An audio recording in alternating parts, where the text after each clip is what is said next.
Assalamualaikum warahmatullahi wabarakatuh. Salam sejahtera buat kita semua. Selamat datang pada video pembelajaran kali ini bersama saya Mariam. Pada video pembelajaran kali ini kita akan membahas tentang periode perkembangan dan faktor yang mempengaruhi perkembangan tersebut. Baik, sebelum masuk ke inti materi, saya akan membawa kalian untuk memahami apa sih itu periode perkembangan. Jadi secara prinsip disebutkan bahwa perkembangan manusia itu berlangsung secara berurutan atau berkesinambungan melalui periode atau masa tertentu. Di sini mengutip dari Stanford 2010, periode perkembangan itu terdiri atas beberapa periode. Di antaranya, yang pertama periode anak atau childhood, ya. Yang kedua, periode anak di sini dibagi menjadi periode sebelum kelahiran atau pranatal, kemudian periode bayi, kemudian periode awal anak, dan periode pertengahan dan akhir anak. Kemudian fase yang kedua ada periode remaja. Dan fase yang ketiga ada namanya periode dewasa. Dewasa dibagi lagi ada periode awal dewasa, kemudian periode pertengahan dan akhir dewasa.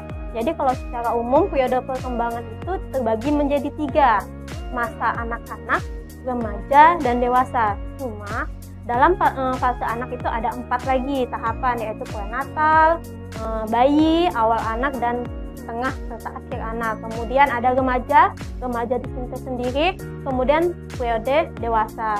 Dewasa juga terbagi 2 tadi ya, dewasa awal dan dewasa tengah serta akhir. Berikut nih, ini masa pranatal ya. Pranatal maksudnya masih dalam kandungan. Jadi kemudian ini ada gambaran yang menunjukkan gambaran dari periode anak. Ini fase yang pertama, bayi. Kemudian fase awal anak, ya. Kemudian lanjut fase akhir anak, kemudian lanjut fase remaja. Ini gambarannya ada fase dewasa awal ini, oke ya. Kemudian ada dewasa akhir dan tengah dan akhir. Kemudian yang terakhir yaitu fase lansia. Berikutnya nanti akan saya jelaskan masing-masing. Tapi sebelum masuk di sini, kita akan membahas ada istilah tugas perkembangan. Jadi setiap periode itu punya ciri, di mana ciri itu dibarengi dengan tugas perkembangan. Tugas perkembangan berkaitan dengan perubahan kematangan, persekolahan, pekerjaan, pengalaman beragama, dan hal lainnya yang merupakan prasyarat untuk pemenuhan kebahagiaan hidup pada periode tersebut. Di sini ada istilah pemenuhan dan kebahagiaan hidup. Mengapa ada istilah tersebut? Jadi yang namanya tugas perkembangan itu jika berhasil dilaksanakan dengan baik, maka akan merasakan suatu kebahagiaan, kesuksesan. Tapi sebaliknya, jika tidak berhasil, maka akan ada rasa tidak bahagia, merasa ketidakberhasilan, sehingga akan menyebabkan penolakan masyarakat ataupun kesulitan dalam melaksanakan tugas-tugas tertentu. Baik, kita akan membahas ciri dan tugas perkembangan pada tiap periode. Yang pertama kita mulai dari fase pranatal. Ya. Fase pranatal dimulai dari masa konsepsi hingga lahiran, atau terjadi itu kurang lebih selama 9 bulan. Di sini ditekankan cirinya itu adalah kondisi ibu, ya, kondisi ibu sangat menunjang perkembangan anak. Jika kondisi ibu dalam keadaan yang baik, bahagia, maka akan terbentuk secara tidak langsung akan mempengaruhi kondisi anak yang ada dalam kandungan. Jadi seperti itu, makanya biasanya ibu yang sedang hamil atau sedang mengandung itu dilarang untuk dalam kondisi tertekan, karena hal itu berpengaruh dalam perkembangan anak. Seperti itu. Kemudian fase pranatal merupakan fase di mana terbentuknya sifat-sifat dasar. Sifat dasar ini adalah sifat yang sifatnya diturunkan oleh orang tua.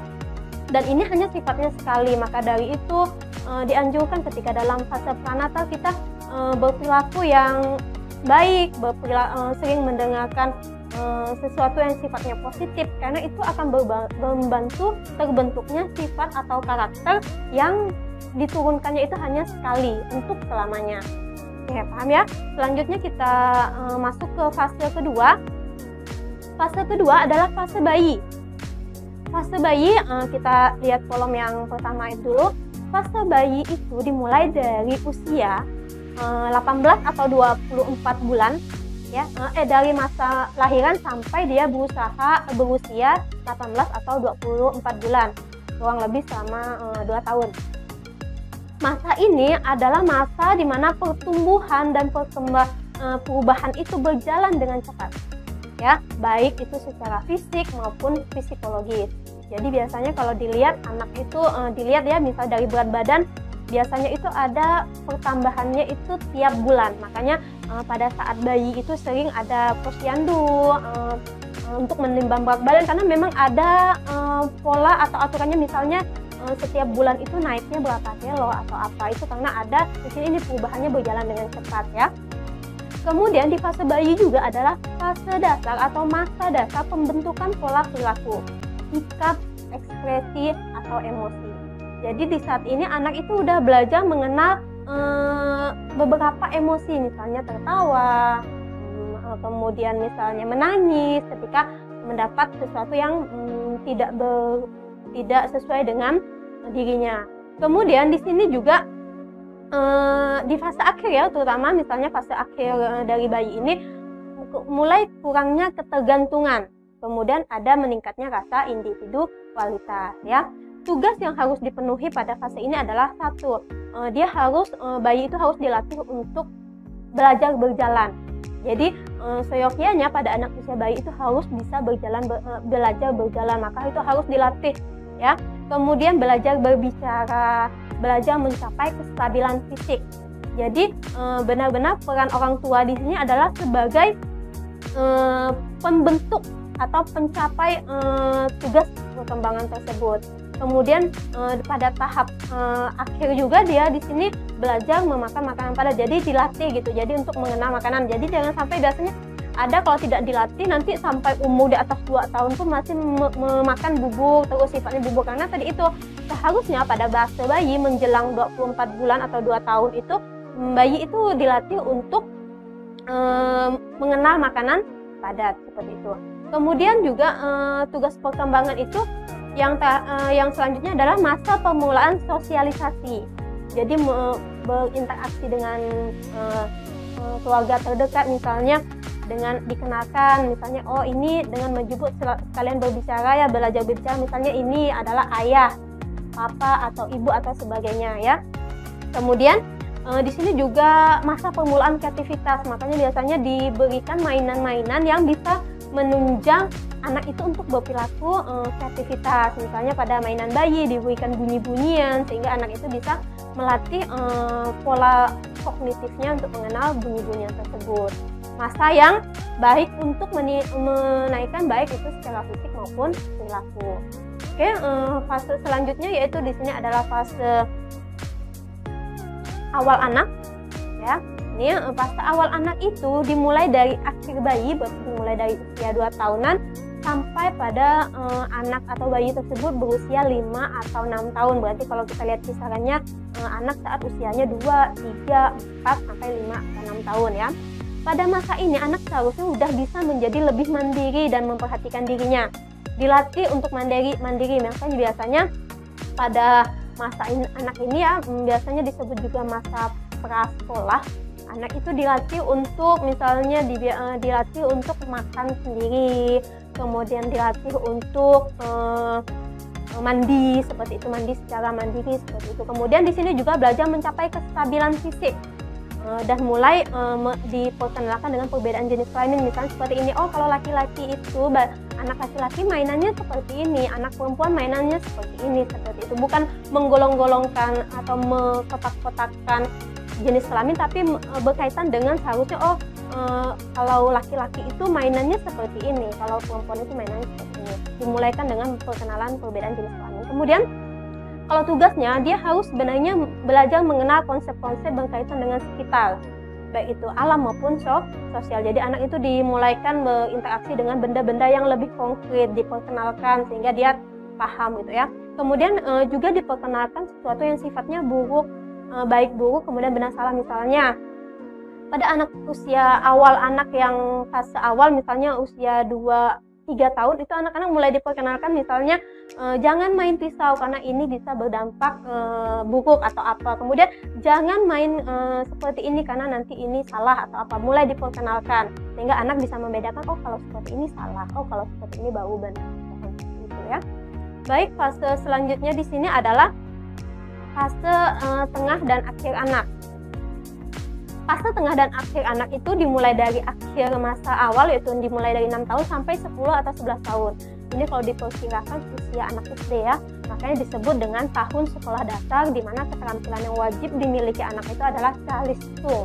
Calistung di sini ada membaca, bertulis, dan menghitung. Ya, di sini anak diharuskan belajar memperoleh keterampilan fisik, makanya pada usia ini anak itu dilatih untuk mengenal beberapa permainan, dilatih untuk berinteraksi sosial dengan teman sebaya dan sebagainya.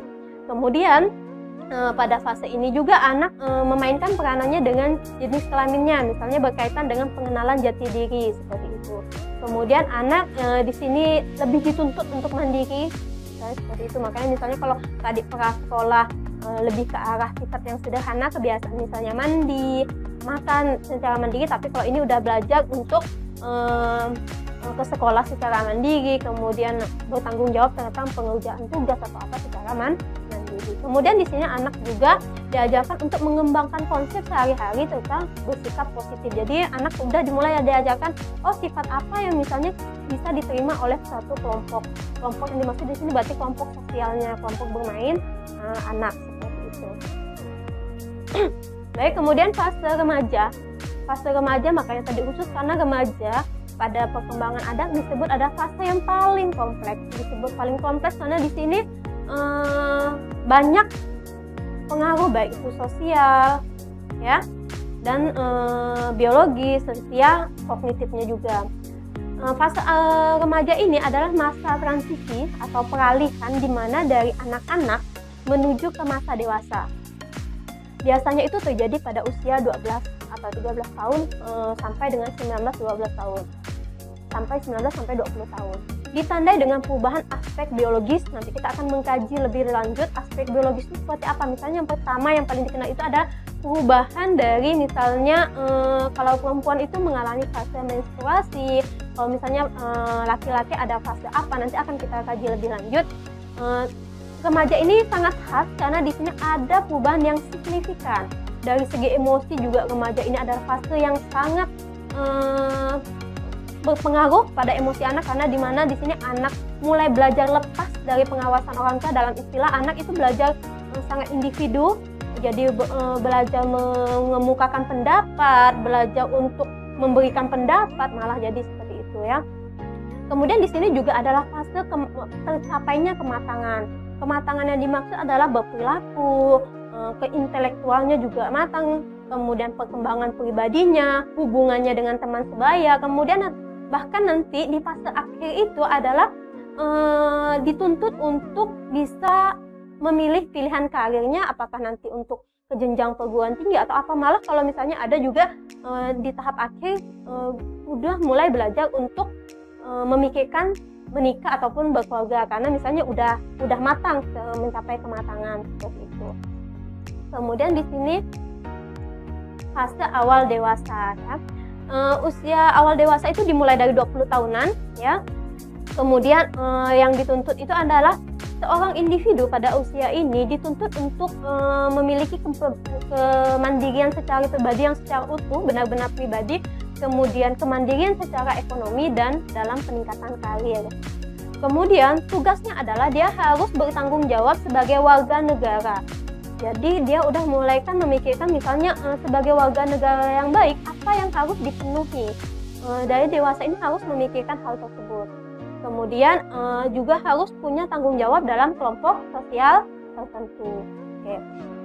Kemudian tugasnya itu adalah juga seharusnya pada awal dewasa ini seseorang ya, bukan anak lagi, individu harus mulai bekerja untuk memperoleh kehidupan yang layak, karena tadi itu harus memiliki kemandirian secara ekonomi. Berarti untuk memenuhi kemandirian secara ekonomi otomatis dia harus mempunyai pekerjaan yang layak untuk memenuhinya. Kemudian di fase dewasa juga harus dituntut untuk belajar memilih pasangan hidup, memikirkan jika kalau berkeluarga, kemudian mengelola rumah tangga, dan karena di sini kan sampai 30 sampai 35 tahunan ya, berarti ada yang misalnya belajar menjadi orang tua, karena di sini misalnya menjaga anak, udah dituntut untuk tugasnya seperti itu. Oke. Fase ketujuh yaitu fase tengah dan akhir dewasa. Jadi fase tengah dan akhir dewasa itu terjadi dimulai dari 35 atau hingga 45 tahun, kemudian fase akhir itu berakhir pada usia 55 dan 65 tahun. Kemudian cirinya apa ya? Cirinya pada fase ini terjadi peningkatan minat untuk menanamkan nilai-nilai moral kepada generasi berikutnya. Karena pada dewasa tua ini biasanya orang lebih bijak. Dikatakan lebih bijak karena biasa dia sudah mulai istilahnya banyak mengeluarkan petuah-petuah ataupun nasihat kepada generasi penerusnya. Misalnya seharusnya nanti ke anaknya ataupun kepada orang lain mulai menanamkan seharusnya generasi muda itu seperti ini, karena memang pada tuntutannya fase ini dituntut untuk bisa mentransfer atau mengajarkan kepada generasi selanjutnya tentang penanaman nilai-nilai yang baik, seperti itu. Kemudian pada fase ini juga akan mulai melakukan suatu refleksi. Refleksi di sini adalah flashback, mencerminkan diri tentang makna hidup. Jadi makanya biasanya individu pada usia ini lebih religius, karena dia udah memulai memikirkan tentang makna hidup seharusnya seperti apa, bagaimana agar menjadi seseorang yang lebih berguna pada masyarakat, seseorang yang lebih memberikan kontribusi terhadap masyarakat. Jadi di fase ini udah memikirkan hal-hal tersebut. Kemudian yang menjadi tugasnya lagi adalah pada usia ini harusnya sudah tercapainya tanggung jawab. Misalnya ya, jika berperan misalnya nanti ke depannya menjadi guru, berarti sudah menjadi individu atau guru yang baik, dalam artian sudah membimbing anak sehingga berkontribusi dalam menghasilkan generasi muda yang terdidik, yang mempunyai karakter. Kemudian diajarkan juga pada tugas ini juga menerima dan menyesuaikan diri dengan perubahan-perubahan fisiologis. Jadi nanti ada di fase ini ada perubahan yang sifatnya fisiologis, fisik. Jadi misalnya udah mulai mudah lelah, kemudian udah mulai tidak bisa melakukan aktivitas. Jadi dituntut udah mulai terbiasa seperti itu. Jadi mengurangi aktivitas. Di sini juga di fase ini juga si individu mulai merasa seharusnya mulai mendekatkan diri. Kan fase ini misalnya udah kalau pada kehidupan yang normal biasanya udah punya cucu atau apa, jadi udah mulai merasakan ingin memiliki kedekatan dengan pasangan individu. Jadi mulai mempunyai waktu yang khusus, karena kan tadi itu misalnya anak-anaknya sudah besar, misalnya kemudian tidak punya tanggung, jadi mempunyai tanggung jawab atau tugas itu untuk mendekatkan diri dengan pasangan individu, dalam artian lebih memaknai hidup dengan sesuatu yang positif bersama pasangan, seperti itu. Kemudian yang terakhir di sini ada fase lansia. Jadi lansia itu dimulai dari usia 70 tahun ke atas ya, lansia lanjut usia ya, jadi mulai 7 tahun ke atas. Jadi fase ini itu dimulai benar-benar untuk menyesuaikan diri dengan kondisi fisik, karena pada usia ini hakikatnya atau cirinya adalah terdapat melemahnya kekuatan fisik dan mulai terbiasa dengan untuk mengurangi pekerjaan. Makanya biasanya di negara Indonesia ya, di usia tersebut udah pada fase masa pensiun, karena tadi itu karena melemahnya fisik, jadi sesuaikan dengan beban kerjanya. Tugasnya apa? Biasanya fase lansia ini kan ibaratnya kalau dalam kehidupan bermasyarakat, lebih dikenal misalnya para ketua atau apa yang dihormati. Jadi di sini ini tugasnya adalah membentuk hubungan dengan orang-orang yang seusia. Biasanya membentuk suatu perkumpulan dengan orang-orang yang seusia dengan dia, kemudian lebih menyesuaikan diri dengan kematian pasangannya, mempersiapkan diri.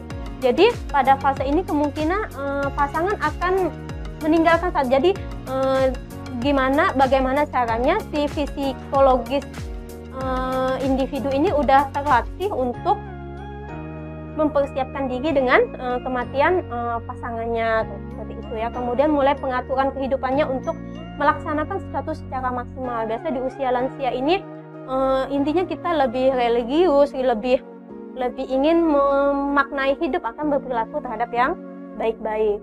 Oke. Selanjutnya, apa yang menyebabkan berbedanya pada setiap fase itu? Di sini ada beberapa faktor ya. Faktor di sini ada 2. Faktor yang pertama di sini adalah faktor hereditas ya, faktor internal, faktor yang berkaitan dengan dalam diri individu. Yang kedua itu adalah faktor eksternal. Faktor internalnya apa? Misalnya di sini genetika.